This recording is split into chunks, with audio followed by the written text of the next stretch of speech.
Hey everyone, this is Kieran from Eccentric Physio, and today we're looking at some thoracic rotation exercises from the ground, particularly looking at our lower thoracic rotation, so the contributions from more of our abdominal muscles.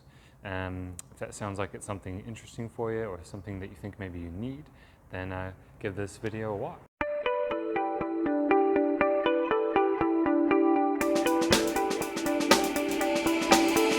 When we're thinking about any movement, we need to consider the anatomy involved. The anatomy meaning that what are the structures involved in producing the movement that I'm doing?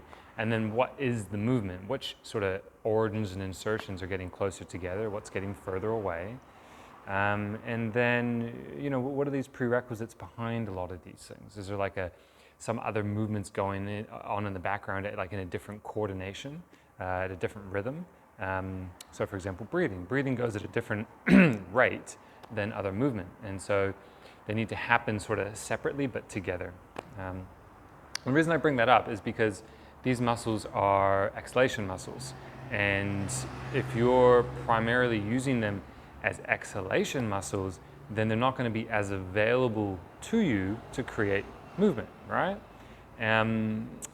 The inverse being true as well. If they're busy moving you, then it's going to be harder to exhale fully. So there needs to be sort of this, harmony somewhere in between, and it'll change depending on what positions you're in, what muscles you bias, and there isn't necessarily a wrong or a right way. There'll just be positions which enable, tighter contractions or better exhalation, and there'll be other positions which enable more inhalation and more of a lengthened muscle and creating potentially a bigger sort of stretch through the muscles, which enables you to then return to a short position and create greater power. So just something to consider. And the main cue during this would be that just make sure you're still breathing. You're not holding your breath. This shouldn't be a max lift. This should be something that feels moderately difficult, but more in the cognitive way, like, oh, I got to think about this. We're not talking about doing 100 crunches here and trying to burn things up. Time and a place for that, but not the focus of this exercise. We're looking at the control aspect, okay? So for our internal oblique is quite a big muscle. It goes from the back in our thoracolumbar fascia. It connects in through our ribs sort of 10 to 12 and all along this iliac crest.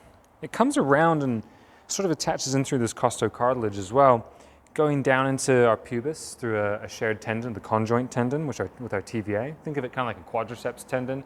It's a way for force to be transferred into our pelvis. And it comes right up into here. Like it's a huge muscle. It's quite big. And it has a lot of potential for approximating our ribs to our pelvis and creating rotations and also that exhalation. It's a same side rotator. So the left internal oblique here is going to rotate me to the left. And the external oblique is paired on the other side. So the one on this side, the right side external oblique, is going to rotate me oppositely, right? It's going to bring me this way. It's going to bring this right shoulder to this left hip. The attachments for that are a little bit higher up and a little less on the pelvis. So we're looking more at like rib 7 down to 12, potentially up to rib 5 as well. And it's going to have a big attachment and sort of interdigitate with this serratus anterior like this. This is like where the bodybuilder is, and you see that kind of jaws looking thing from below. That's the external oblique. It's a powerful side flexor. It's going to help you rotate. It also is an exhalation muscle, but what it is it's starting to do force transfer from that pelvis, from the internal oblique up into the upper limb. So it's the ability to say whip when you throw something. That's going to be coming through this rotation capacity. So how do we sort of bias these muscles a little bit? How can we maybe get them to do some jobs maybe they haven't been used to doing in a while, right? We talked about in the intro that a muscle can maybe only do efficiently one job at a time. It can still do multiple jobs at a time, but generally more one efficiently. And like I said, we've got to consider these exhalation muscles. They're side flexors, they're rotators, and flexors as well. So a lot of potential jobs here. So if I'm going to bias my internal oblique, first I want to depress my ribs. And the reason I do that is because that's an exhalation position, right? So if my hand is under here, can I squish my hand? Now this is a little bit higher up, right? I'm not in my lower back. I'm not sacrificing this lordosis in here. I'm not squishing my hand into the ground. I'm not flattening my belly. What I'm doing is just pulling my ribs down. So there's still this space under here. There's just no space higher up, okay? If that's hard for you, maybe bring a pillow support in or put a towel under here so that you can feel it, so you can push down onto it, okay?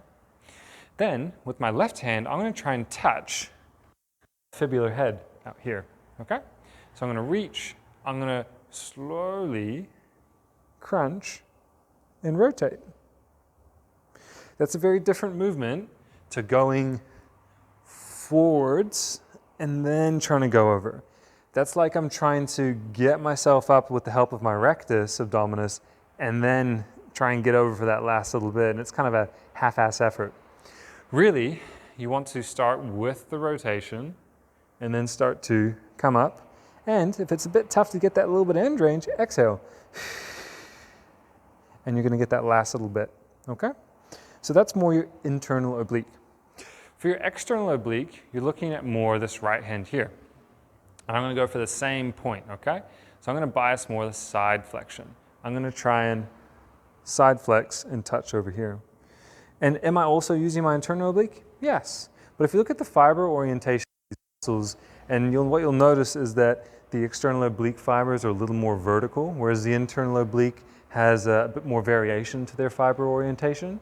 And so it's just meaning that if there's more variation, there's more potential avenues of movement for a muscle. For example, glute max has about 3 different sort of fiber orientations versus like say glute med or sort of long headed biceps for the hamstring. So if I go this way, touch, exhale for the extra bit. Now the neck's probably going to help out a little bit too, right? So do I want to flex heaps with the neck? Do I just want to stay sideways? Do I just want to stay in this frontal plane? It depends what you're trying to do, right? So keep in action a bit with what the tummy muscle's doing. If I'm going to go internal oblique, I'm probably going to be looking over there. If I'm going to go internal oblique, same thing. I'm probably going to be going sideways, right? So just let your eyes guide you. Pick the target. If I'm looking over there, looking, I've sighted it, and I know where to reach. Same with the external. It's a little bit different because it's this hand. I can still look, but then what I need to do is come around this way, okay? If that feels too easy, bring your knees up. Same thing applies now. Up, and try and touch. Exhale, ribs down, keep them down the whole time. External oblique.